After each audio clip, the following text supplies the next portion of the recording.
Hello दोस्तों, नमस्कार। Channel में आपका स्वागत है। आरपीएससी फर्स्ट ग्रेड से संबंधित यह महत्वपूर्ण प्रश्न है जो वर्ष 2018 में ग्रुप बी में आरपीएससी द्वारा पूछे गए थे।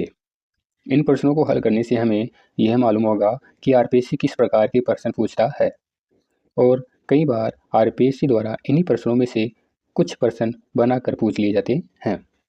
यह प्रश्न इस प्रकार से है: विद्यालय प्रबंधन के लिए निम्नलिखित में से सिद्धांतों का कौन सा सेट या समूह सबसे अधिक उपयुक्त है? संयोग, समानता, लचीलापन और साझा उत्तरदायित्व। समानता, अतिसंरचना, लचीलापन और नियत उत्तरदायित्व। संयोग, दृढ़ता, समानता और नियत उत्तरदायित्व। लचीलापन, अतिसंरचना, साझा उत्तरदायित्व और समानता। तो इसका सही आंसर होगा ऑप्शन 1, संयोग, समानता, लचीलापन और साझा उत्तरदायित्व। अगला प्रश्न, निम्नलिखित में से कौन सा कार्य शैक्षिक प्रबंधन से संबंधित है? विद्यालय संगठन, गतिविधियों की योजना, प्रणाली या तंत्र नियंत्रण। सभी विकल्प सही है। तो इसका सही आंसर है ऑप्शन 4। अगला प्रश्न, सर्व शिक्षा अभियान के लक्ष्यों के अनुसार 6 से 14 आयु वर्ग के सभी बालकों के लिए प्रारंभिक शिक्षा किस वर्ष तक उपलब्ध हो जानी चाहिए? 2005, 2010, 2000, 2020। इसका सही आंसर है 2010। अगला प्रश्न, शैक्षिक संस्थाओं की दीर्घकालिक निर्णय योजना का सर्वाधिक प्रभावी उपागम या अप्रोच निम्नलिखित पर आधारित होना चाहिए: स्पष्ट और साझा दृष्टि, आर्थिक पक्ष पर बल देना, उपयुक्त प्रक्रिया का उपयोग, परिणामों पर बल देना, परिपक्व टीम का उपयोग, परिणामों के प्रति स्पष्ट प्रतिबद्धता। दिए गए विकल्पों में से किस विकल्प में सही तार्किक क्रम है? तो इसका सही आंसर होगा ऑप्शन 2, 1, 3, 5 और 4। अगला प्रश्न, वार्षिक प्रक्रिया के लिए शैक्षिक सूचना प्रणाली प्रबंधन का सही चक्र है: आंकड़ों का एकत्रीकरण, आंकड़ों का विश्लेषण, आंकड़ों का लेखन, आंकड़ों की प्रक्रिया। आंकड़ों का लेखन, आंकड़ों की प्रक्रिया, आंकड़ों का एकत्रीकरण, आंकड़ों का विश्लेषण। आंकड़ों की प्रक्रिया, आंकड़ों का विश्लेषण, आंकड़ों का लेखन, आंकड़ों का एकत्रीकरण। आंकड़ों का एकत्रीकरण, आंकड़ों की प्रक्रिया, आंकड़ों का विश्लेषण, आंकड़ों का लेखन। तो इसका सही आंसर है ऑप्शन 4, आंकड़ों का एकत्रीकरण, आंकड़ों की प्रक्रिया, आंकड़ों का विश्लेषण, आंकड़ों का लेखन। अगला प्रश्न, विद्यालय मानचित्रण के लिए उपयोग की जाने वाली प्रविधियों और प्रक्रियाओं में निम्नलिखित में से कौन सा कार्य सम्मिलित नहीं है? विद्यालय की स्थानीय स्तर की मांगों की योजना बनाना, नीति निर्माण योजना पर किए गए निर्णयों को सहारा देना, एक शिक्षा प्रणाली का विश्लेषण करना, संसाधन निर्धारण और विद्यालय विकास की भविष्य की प्राथमिकताएं तय करना। तो इसका सही आंसर है ऑप्शन 3, एक शिक्षा प्रणाली का विश्लेषण करना। अगला प्रश्न, सीटीई या अध्यापक शिक्षा महाविद्यालय के कार्यक्रमों में निम्नलिखित में से कौन सा सम्मिलित नहीं है? पूर्व सेवारत शिक्षा कार्यक्रम, सेवारत अध्यापक प्रशिक्षण, क्रियात्मक अनुसंधान, अध्यापक शिक्षा के लिए सेवा शर्त।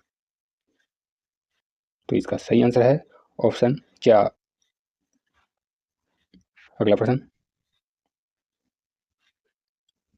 ई गवर्नेंस सेवाओं के लिए सुविधाजनक, प्रभावी और पारदर्शी तरीके से आईसीटी या सूचना एवं संप्रेषण तकनीकी का अनुप्रयोग है। निम्नलिखित में से कौन सा लक्ष्य या टारगेट समूह सम्मिलित है? सरकार, नागरिक, व्यापार या लाभार्थी समूह, उपरोक्त सभी। तो इसका सही आंसर है उपरोक्त सभी। अगला प्रश्न, एड्यूसेट सर्वप्रथम कौन से माह एवं वर्ष में प्रक्षेपित किया गया? अगस्त 2010, जुलाई 2010, अगस्त 2011, जुलाई 2011। इस प्रश्न को आरपीएससी ने डिलीट माना है। अगला प्रश्न, भारत स्काउट्स एवं गाइड्स का राष्ट्रीय मुख्यालय स्थित है देहरादून में, दिल्ली में, मुंबई में, चेन्नई में। तो इसका सही आंसर है दिल्ली में। अगला प्रश्न, कस्तूरबा गांधी बालिका विद्यालय का आरंभ हुआ 2001, 2002, 2003, 2004। तो इसका सही आंसर है ऑप्शन 4, 2004 में। अगला प्रश्न, निःशुल्क और अनिवार्य बाल शिक्षा का अधिकार अधिनियम 2009 के अनुसार प्रारंभिक शिक्षा के लिए प्रवेश प्राप्त कोई बालक प्रारंभिक शिक्षा पूरी करने तक निःशुल्क शिक्षा का हकदार होगा। सरकारी विद्यालयों में केवल 14 वर्ष तक, सभी प्रकार के विद्यालयों में 14 वर्ष तक, गैर सरकारी विद्यालय में 14 वर्ष तक, 14 वर्ष की आयु के पश्चात भी। इसका सही आंसर होगा ऑप्शन 2, सभी प्रकार के विद्यालयों में 14 वर्ष तक। अगला प्रश्न,